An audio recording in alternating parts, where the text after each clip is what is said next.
heroine ইত্যাদিৰ জৰিয়তে শয়তানে হিংসা আৰু শত্ৰুতাৰ সৃষ্টি কৰিব বিচাৰে হয়নে নহয় হয় চাবচোন আপোনাৰ বংশৰ যদি কোনোবা বংশত এঘৰ মানুহে মদ খায় আপোনাৰ যাবলৈ ভাল লাগেনে ভাল নালাগে তাৰমানে শত্ৰুতাৰ সৃষ্টি হ'ল নে নাই কিহৰ কাৰণে হ'ল মদ খোৱাৰ বাবে বংশৰ কোনোবাই জুৱা খেলে আপোনাৰ তেওঁৰ প্ৰতি ভাল ভাৱ আহে নে আপুনি ভাবে ই বেইমানে আমাৰ মান সন্মান শেষ কৰি পেলালে হিংসাৰ সৃষ্টি হ'ল কোনে কৰালে শয়তানে কিহৰ দ্বাৰা কৰালে জুৱা আৰু মদৰ দ্বাৰা চাওকচোন কথাবোৰ আমাৰ সমাজত মিলিছে যি কৰানে কৈছে জুৱা আৰু মদৰ দ্বাৰা ভাঙৰ দ্বাৰা ড্ৰাগছৰ দ্বাৰা শয়তানে বিচাৰে শত্ৰুতাৰ সৃষ্টি কৰা আৰু হৈ গৈছে সূৰা ফুৰকান 19 নম্বৰ পাৰা সূৰা ফুৰকানৰ একেবাৰে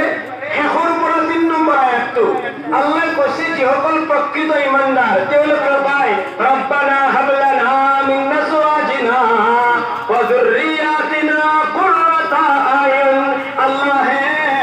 মোৰ ল'ৰা ছোৱালী মোৰ বিবি বাচ্চা মোৰ পৰিয়াল পৰিজন মোৰ আত্মীয় স্বজনক মোৰ বাবে চকুৰ শীতলতা বনাই দিয়ক সুবহানাল্লাহ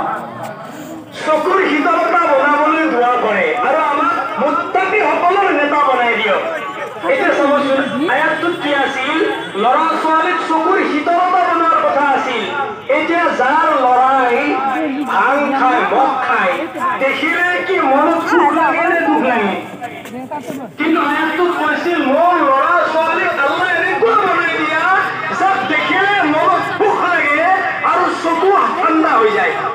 কিন্তু আজি বেইমান পুতেকক দেখিলেই খং উঠে এই মোৰ মান সন্মান মাটিত নহলাই পেলালে তাৰানি মদাহী তাৰানি জুৱাৰী এই ড্ৰাগছখোৰ এই বদমাছ এই চুৰ এই ডকাইত আল্লাহৰ নাফৰমান কৰোঁতা আয়াতটোত আছিল যাতে দিলত চকু নাই